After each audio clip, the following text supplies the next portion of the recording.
And now EU Commission President Jean-Claude Juncker, in another related Trump report, says the election of Donald Trump as U.S. president poses risks to the bloc's relations with the U.S. Generally speaking, the political class in the U.S. takes no interest at all in Europe. Mr. Trump has said during his campaign that Belgium is a little village in Europe. So we have to teach the president-elect what Europe really is and how Europe works. With regards to refugees and non-American whites, Trump has an approach which in no way coincides with the convictions and feelings in Europe. I think that we will waste 2 years before Mr. Trump gets to know the parts of the world he is unaware of. Juncker, speaking to an audience of students, added that Trump's statements on security policy and NATO may have, quote, pernicious consequences. Now, Trump, during his campaign, called into question the security bloc, startling many U.S. allies. World leaders are seeking clarity on Trump's policies in the wake of his surprise win in the U.S. election this week. And joining us out of Brussels is Jerome Hughes, Press TV correspondent there. Hello there, Jerome. How's it going, bud? And now, Jerome, there are a number of world leaders, such as the Mexican, French presidents, and EC President Jean-Claude Juncker, who are very concerned about the uncertainty which lies ahead with Trump at the helm in America. Your take, please.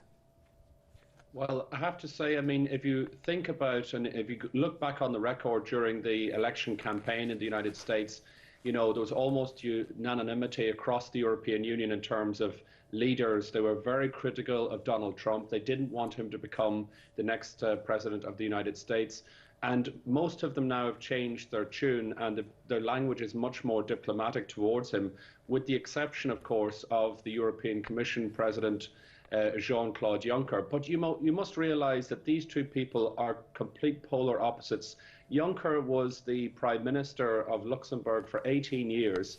Before that, he was the finance minister in the country for 10 years. He is a veteran politician. And of course, Donald Trump is not a veteran politician. This is the first time he's been elected to any office, and it happens to be the most powerful political office, arguably, in the world. So these two people have got completely different views on things.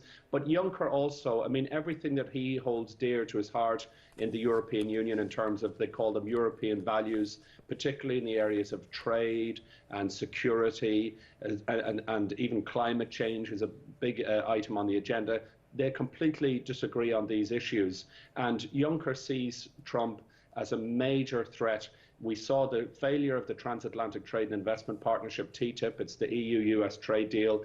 Of course, Trump is single-handedly to blame for that in Juncker's eyes, because Trump has said he doesn't want to sign any big regional trade deals like that.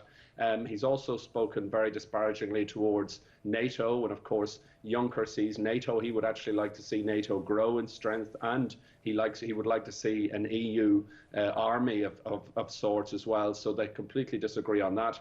And also, you have this situation whereby this establishment movement that's happening across the West. We saw it with Brexit.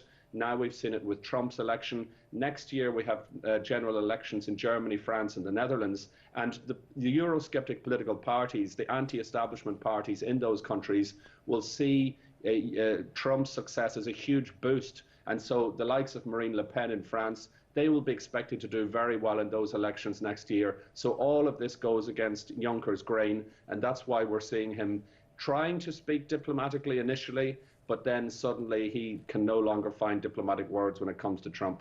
And the far right, the rise of the far right's no joke. It's, I mean, you got the AfD, Pegida, Legida, you got, you have Austria, which just came within 31,000 votes back in May, putting the first far right leader since 1945 to head of state of a European nation. So this is really an issue that needs to be addressed, is it not?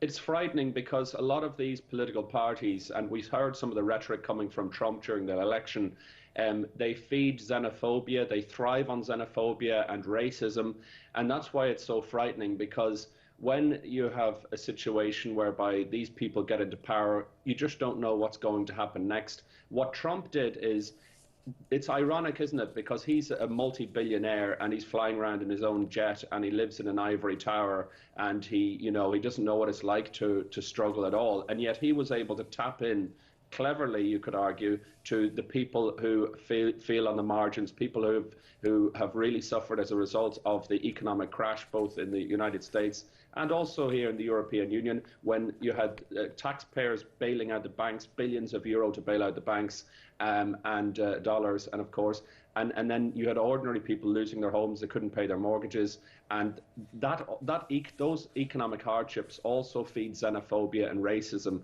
It brings out the worst in people, and he was able to tap into that.